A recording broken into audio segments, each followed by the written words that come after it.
منقول ہے کہ ایک بادشاہ شکار کے لیے نکلا، مگر جنگل میں اپنے لوگوں سے بچھڑ گیا۔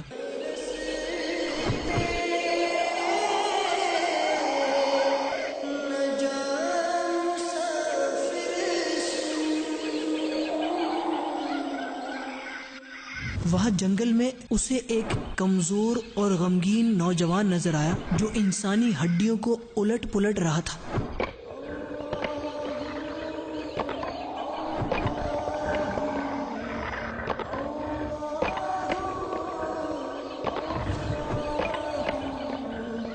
بادشاہ اس کے پاس گیا اور اس سے پوچھا، اے نوجوان، اس سنسان بیابان میں اکیلے کیا کر رہے ہو؟ تمہاری یہ حالت کیسے ہوئی؟ اس نوجوان نے جواب دیا، میری حالت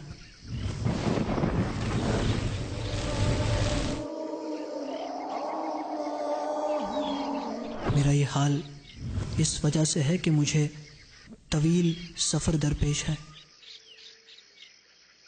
ایک لمبا سفر میرے سامنے ہے، 2 موکل دن اور رات میرے پیچھے لگے ہوئے ہیں اور مجھے خوف زدہ کر کے آگے کو دوڑا رہے ہیں۔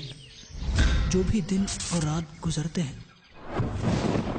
وہ مجھے موت سے قریب کرتے چلے جا رہے ہیں۔ میرے سامنے تنگ و تاریک تکلیفوں بھری قبر ہے۔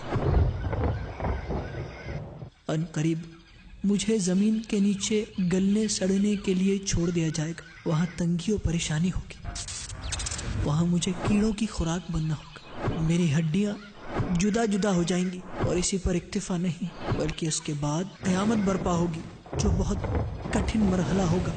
میں نہیں جانتا کہ اس کے بعد میرا ٹھکانہ جنت ہوگا یا معاذ اللہ جہنم میں جانا ہوگا۔ قبر روزانہ یہ کرتی ہے پکار، مجھ میں ہے کیڑے مکوڑے میں شمار۔ یاد رکھ میں ہوں اندھیری کوٹھری، مجھ میں سن وحشت تجھے ہوگی بڑی، میرے اندر تو اکیلا آئے گا۔ ہاں مگر اعمال لیتا آئے گا، تیرا فن تیرا ہنر عہدہ تیرا کام آئے گا، نہ سرمایہ تیرا دولت دنیا کے پیچھے تو نہ جا، آخرت میں مال کا ہے کام کیا۔ تم ہی بتاؤ، جو اتنے خطرناک مراحل سے دوچار ہو وہ بھلا کیسے خوشی منائے؟ یہ باتیں سن کر بادشاہ رنج و ملال سے نڈھال ہو کر گھوڑے سے اترا اور اس نوجوان کے سامنے آ کر بیٹھ گیا اور کچھ یوں عرض کرنے لگا، اے نوجوان، آپ کی باتوں نے میرا سارا چین چھین لیا اور دل کو اپنی گرفت میں لے لیا۔ آپ ان باتوں کی مزید وضاحت فرما دیجیے، میں اس بارے میں اور جاننا چاہتا ہوں۔ تو اس نوجوان نے کہا، یہ میرے سامنے جو ہڈیاں جمع ہیں انہیں دیکھو۔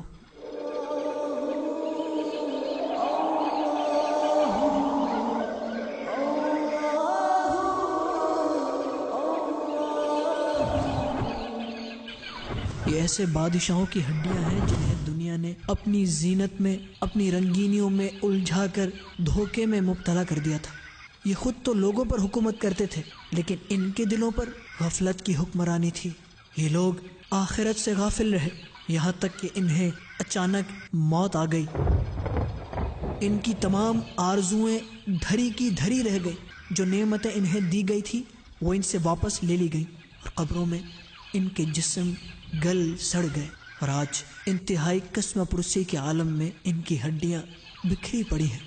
ان قریب ان کی ہڈیوں کو پھر زندگی ملے گی اور ان کے جسم مکمل ہو جائیں گے، پھر انہیں ان کے اعمال کا بدلہ ملے گا اور یہ یا تو نعمتوں والے گھر جنت میں جائیں گے یا عذاب والے گھر دوزخ میں۔